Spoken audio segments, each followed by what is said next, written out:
Hi, I'm COix, and welcome to another installment of In My Corner. I'm here with Ben Mercado from ChicagoBoxingNews.com and Jimmy the Truth Herrera.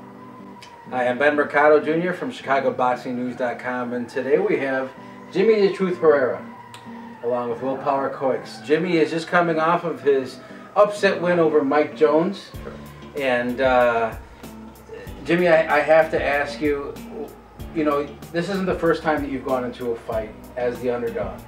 And you came out on top in spectacular fashion. What does it feel like? Oh man, it's such a great feeling. Knowing that you have so many people doubting you, first of all, and all that hard work you put in the gym, all the sweat, tears, and blood, and you come out victorious. It's very, very overwhelming at the same time. It's a lot to take in, and I'm trying to this day, right now, I'm still trying to take it all in. And I feel like I haven't done much. I beat some guy, and that's it. And everyone's making like it's a big deal, but it's not. I got a lot more work to do, but it's good. It's a good feeling. Will and I have talked about comeback wins, yes, and the heart that is required, for those kind of wins.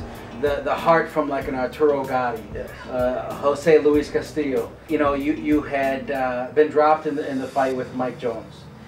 What did it take from you to come off the canvas? You know what? The way I see it, there's two reasons to stand up. Number one, how big your heart is, and two, how well you condition. And I wasn't gonna have my conditioning be the excuse, so it's gonna be up to me to stand up like that. And it's in my head running. As I'm down, I can't let the fight end like this. I can't. I worked too hard. I put too much blood, too much sweat into this, and it's really from within that you find this little will inside you that makes you stand up and keep pushing forward. Now, how much notice did you have before fighting Mike Jones? Oh, none at all. No one knew who I was. Nobody wants to know who Mike Jones is fighting. First of all, they just want him to win. They want him to, get to that level again that he was. And to me, that was perfect. Exactly what I needed. I don't need the attention. It was fine with me, and things work out by themselves. The last time we spoke was a couple of years ago before your fight with Adrian Granados. Yes. In that time, when I interviewed you, you had mentioned to me how you actually used to help Adrian spar. Yes. You being the bigger man of that fight, physically, and losing a very close decision, what I thought was a very close decision on the scorecards.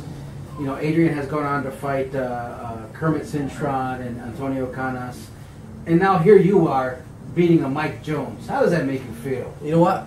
I look up to Adrian for that, actually. I still keep in contact with him. I'll even ask him questions about how do you deal with certain situations like this, and media with that, and he'll help me out a lot. And it's good to be mentioned at his level where he's at. Excellent. Being that you only had 10 amateur fights, Will and I have spoken before about the power aspect of boxing, not really factoring into the amateur game. It's more of a volume situation.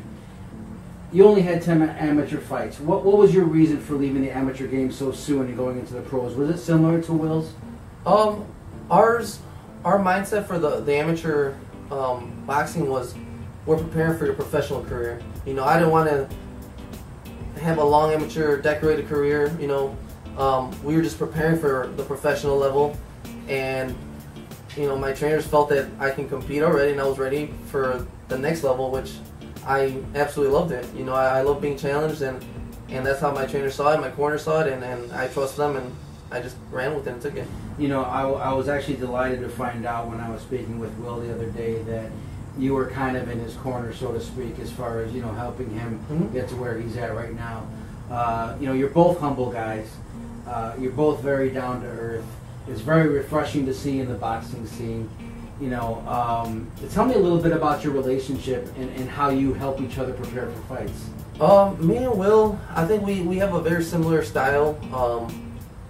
And he obviously is a lot faster than I am, and we just try picking up on little tricks and moves that he does and that I do, and we try using each other's knowledge of the boxing, and that kind of connected us. And I got to know him outside the ring, and I realized he's a very, very humble guy, easy to talk to, and to me that was a big connection right there. Like like you said, in the boxing business, you meet a lot of people that think they're all this, they're all that, and they're too good for you. But you know, finding people like him that are down to earth, and you know, normal people is awesome. I couldn't ask for a better person to teach me as well. You know, he's got, you know, 10 amateur fights. I have about 52 or more.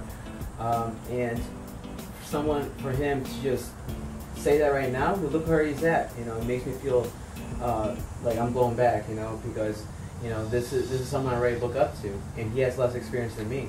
He's got, you know, less than 20 fights. I'm on my third, and so I'm every time we spar, I just want to give him the best sparring he can get, and he gives me the best sparring I can get.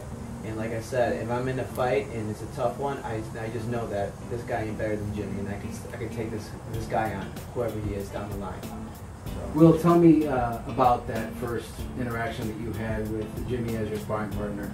It kind of reminded me of the first time we started moving around. We were doing it at a different gym before we had this garage here, and he's moving around, he's bouncing around, and it just put me back in the amateur game. Because I was like 23, 24, and now it's time to start getting a pro career going. So someone I did not know, hi, what's your name? Okay, blah, blah, what's your weight? Okay, let's spar. And then I never thought they would have gone to a friendship that we have right now. And it just brought back a lot of memories. And I'm just thankful that we were able to continue doing this without holding any grudges, or no, you know, avoiding each other because we're exposing each other's secrets. You know, it's more like, I need work, you need work, let's get it down. You know, get down to business. Excellent. You know, you both have this very similar attitude going toward the game. You're both very humble. You're both students of the game, and you're willing to learn off each other. Do you feel that it is more beneficial for you to fight this battle together? Is that one of the reasons why, you know, you guys get along so well in training and outside of the ring? I think so, yes. I think it's always a good feeling knowing that there's someone dealing with the same kind of stress you're dealing with, especially preparing for a fight. You know, there's someone hungry as well, you know, and missing some food. And it's a good feeling. Like we'll contact each other, like, hey, how's training going? How's the nose going? You know, put some of this on there, and it's a good feeling. You know, you have someone on your back like that. This is actually from him. And that's actually from me. Very shortly after you beat Michael Finney, you contacted Will and said, we have to get you ready now for your pro debut. You just came off of a big fight. What did that do as far as, you know, your willingness to help Will train for his pro debut? Well, Will has a lot of talent, and I see it, and when I spar with him, you know, he gets better every time. And his style of boxing kind of reminded me a lot about myself.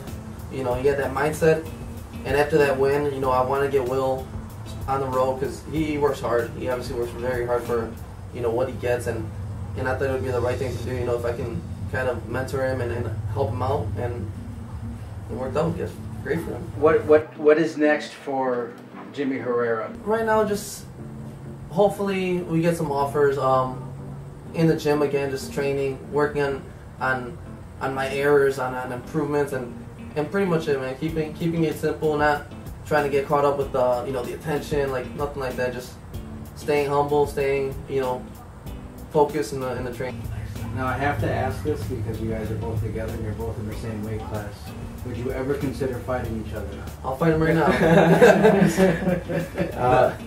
If I have a belt, he has a belt, then we have to get it on somehow and unify those things. But we're not there yet, you know. So we'll just talk about that later. But you know, I couldn't accept the fight right now. I just couldn't, you know.